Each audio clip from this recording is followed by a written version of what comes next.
بسم الله الرحمن الرحيم إن الحمد لله نحمده ونستعينه ونستغفره فأعوذ بالله من شرور أنفسنا ومن سيئات أعمالنا من يهده الله فلا مضل له ومن يضلل فلا هادي له وأشهد أن لا إله إلا الله وحده لا شريك له وأشهد أن محمدا عبده ورسوله أما بعد فأعوذ بالله من الشيطان الرجيم بسم الله الرحمن الرحيم شهر رمضان الذي أنزل فيه القرآن. زما عزتمندو ملګرو دوستانو ورونو او خويندو، د رمضان میاشت الله تبارک و تعالی په خپل ژوند کې موږ تاسو ته یو کرت بیا راوښودله، فلله المنه وله الحمد. د الله احسان او داغه حمدونه دي چې هغوی موږ ته یو کرت بیا دا میاشت را په نصیب کړله. دا داسې یو عظیمه میاشت ده چې په دې میاشت کې الله تبارک و تعالی ډیر زیات بندگان د جهنم د اور نه خلاصوي.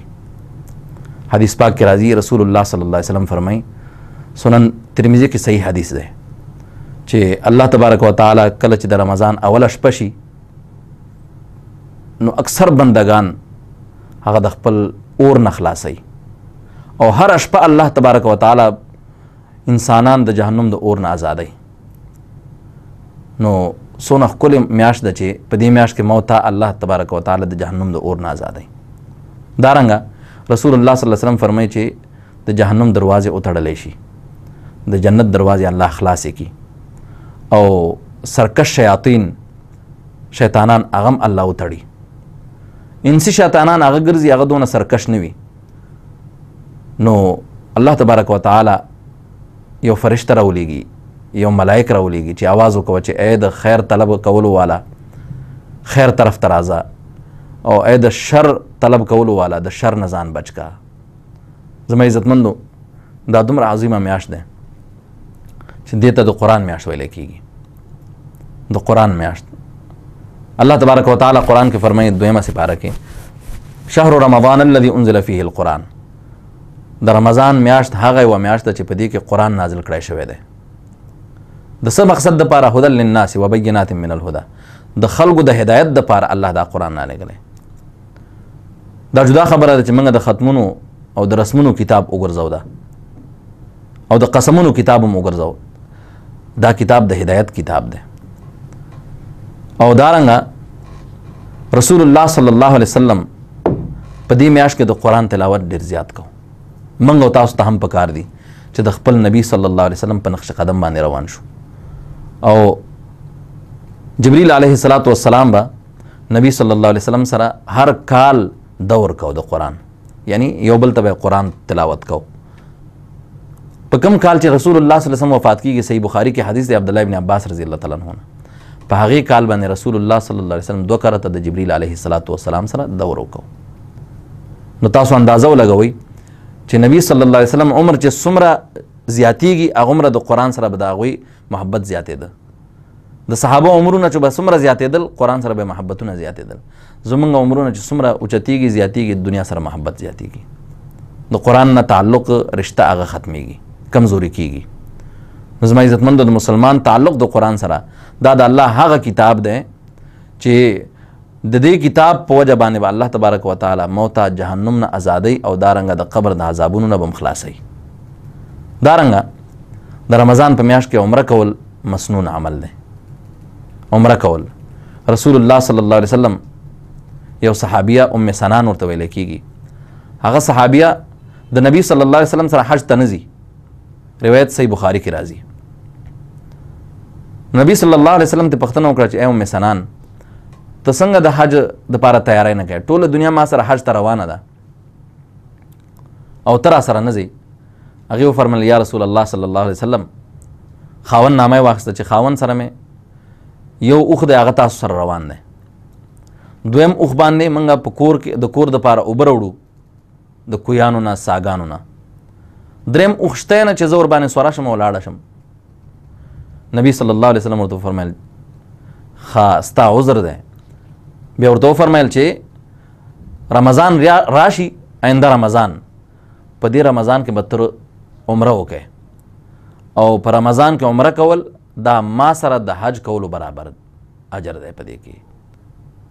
نو زما عزتمندو، په رمضان کې د عمرې انتظام انصرام کول پکار دي. چاته چې الله مالونه ورکړي پکار دی چې هغوی عمرو ته لاړ شي. د الله کور وګوري، عظیم کور د الله تبارک وتعالی بیت الله، د هغې نه طوافونه وکوي، هلته الله ته جړاګانې وکوي، د خپلو ګناهونو معافي وغواړي د الله تبارک وتعالی. درېیم عمل چې موږ تاسو ته کول پکار دي په رمضان کې، هغه د الله ذکر کول، کثرت سره دعاګانې کول د الله نه پکار دي. د رمضان موږ تاسو داسې ګرځولی لکه یو ګپ شپ. په رمضان کې خوراکونه، رزقونه منو چې الله یې پراخه کوي، لیکن د پراخي مطلب دا نه دی چې انسان د الله د ذکر نه او د قرآن د تلاوت نه او د عبادتونو نه غافل شي، نه، بلکې د الله عبادات، بندگی، ریاضتونه د الله دپاره کول، عاجزیان، تضرع، خشوع، خضوع، الله ته جړل، خپلې اوښکې تویول، دا انسانانو ته موتا ته کول پکار دي. څلورم عمل په دې میاشت د رمضان کې اعتکاف وي. اعتکاف ته ناسته کول، د هغې دپاره تیاری کول. رسول الله صلی الله علیه وسلم د خپلو زنانو سره، صحیح بخاری کې روایت دی، ټولې زنانو خپله نبی صلی الله علیه وسلم په مسجد کې اعتکاف ته ناست دی. او دا خبره یاد وساتئ چې د ښځو اعتکافونه هغه په کور کې نه کیږي، هغه بلکې د زنانو اعتکاف هغه د الله په کور کې چې مساجد ورته ویلی کیږي. ها که د پردې انتظام نه وي، نه دی کوي، فرض نه دی. دارنګه په دې میاشت کې قیام اللیل کثرت سره کول پکار وي. او د قیام اللیل طریقه هغه دا چې د امام سره تراویح په شکل باندې، او د تراویح تعداد هغه روایت د بخاری کې راځي، امجی عائشہ صدیقہ رضی اللہ تعالیٰ عنہ فرمایلی دي چې نبی صلی الله علیه وسلم په رمضان کې او په غیر رمضان کې د 11 رکعاتو نه زیات عبادت نه دی کړی. 11 رکعات، 10 رکعات تراویح کول دا په دنیا کې د یو محدث نه هم ثابت نه دي، د یو صحابي نه هم ثابت نه دي. رسول الله صلی الله علیه وسلم خو لرې خبره ده. د پیغمبر صلی الله علیه وسلم په باره کې زمونږ ورونه احناف هم دا وایي چې عمر رضی الله تعالی عنہ شل کړي دي. منی دوی چې نبی پاک صلی الله علیه وسلم او ابوبکر صدیق شل نه دي کړي، عمر کړي دي. موږ وایو چې عمر رضی الله تعالی عنہ هغه روایت چې په موطا امام مالک کې دی، هغه روایت کې انقطاع دی، یزید ابن رومان روایت، هغه لقاء د عمر رضی الله عنه سره ثابت نه ده. نو لہذا په دویمه صفحه باندې امام مالک رحمه الله خپله د عائشہ صدیقہ رضی الله تعالی عنها روایت چې بخاری ذکر کړی دی، هغه امام صاحب رحمه الله راوړی چې مضبوط ترین روایت دی. او بیا 10 رکعات تراویح داسې کوي چې پوره تراول کوي. او پښتانه وایي که نه، ظالم مولا او کافر تراویح وکړلې. زما عزتمندو چې ظالم مولا شو، کافر تراویح وکړي، هغه به څه تراویح وي؟ په نیمه ګنټه کې 10 رکعات د هغې نه تیر شي او هغه 10 رکعات چې کوم دی نو هغه په نیمه ګنټه کې ادا کړي. دا څومره ظلم دی د الله د بندګۍ سره. موږ خو 8 رکعاته کوو، بیګام 8 رکعاته وکړلې او یوه سپاره مې پکې ویلې ده. نو په دې 8 رکعاتو کې یقینا په باندې 1 غنټه زما ولګېده، په باندې 1 غنټه، او د دوی 10 رکعاتو باندې سره د سپارې هغه نیمه غنټه لګېږي.